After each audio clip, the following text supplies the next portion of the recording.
Halo Sobat Kredibel!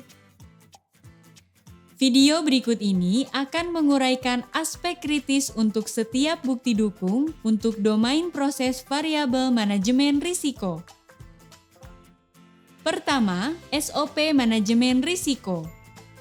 SOP manajemen risiko adalah tahapan aktivitas yang dilakukan dalam siklus pengelolaan risiko, baik untuk risiko strategis, risiko operasional, dan risiko proses.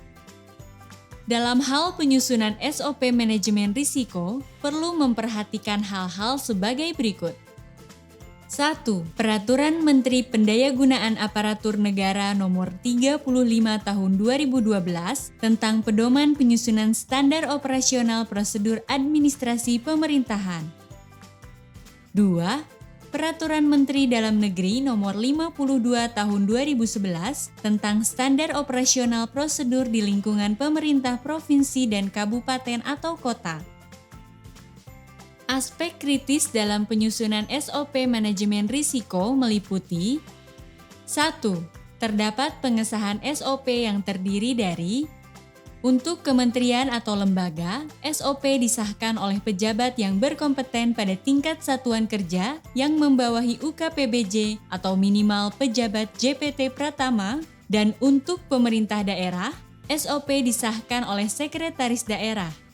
Khusus pemerintah daerah yang UKPBJ-nya berbentuk badan, pengesahan SOP dilakukan oleh pejabat jabatan pimpinan tinggi Pratama pada badan tersebut.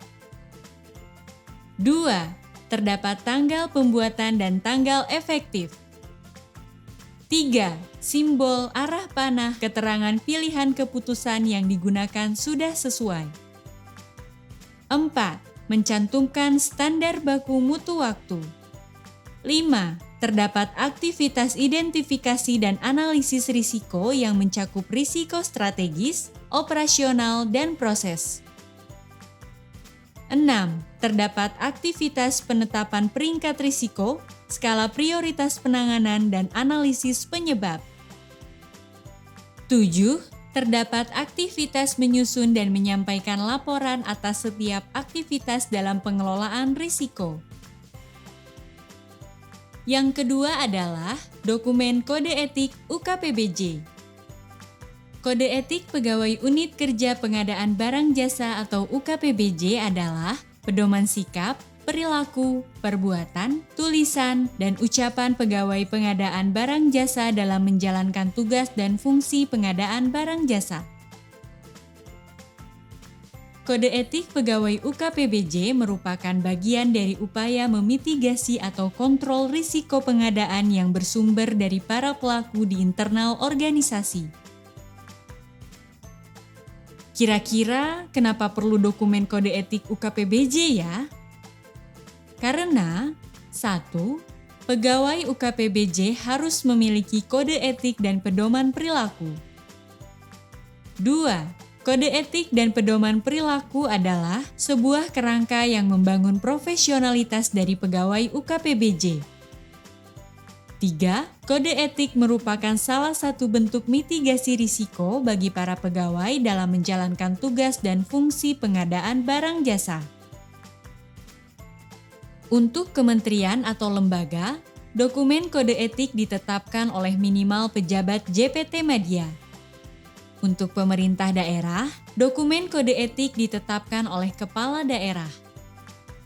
Dokumen kode etik berisi ketentuan tentang kewajiban, larangan, pembentukan majelis pertimbangan kode etik, dan prosedur penegakan kode etik.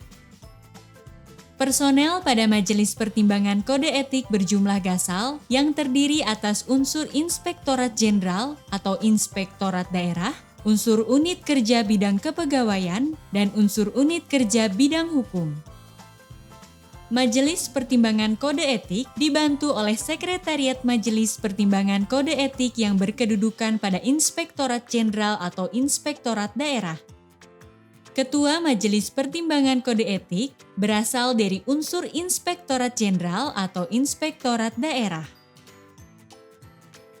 Dokumen selanjutnya yang perlu dipenuhi dalam variabel manajemen risiko adalah Standar 4 LPSE, yaitu pengelolaan risiko layanan. Standar tersebut dibuktikan dengan sertifikat standarisasi LPSE yang diterbitkan oleh LKPP. Dalam hal sertifikat standarisasi LPSE masih dalam proses penerbitan. Dokumen tersebut dapat digantikan dengan berita acara penilaian dari LKPP dengan status penilaian selesai. Oke Sobat Kredibel, demikian bagian 2 dari domain proses variabel manajemen risiko.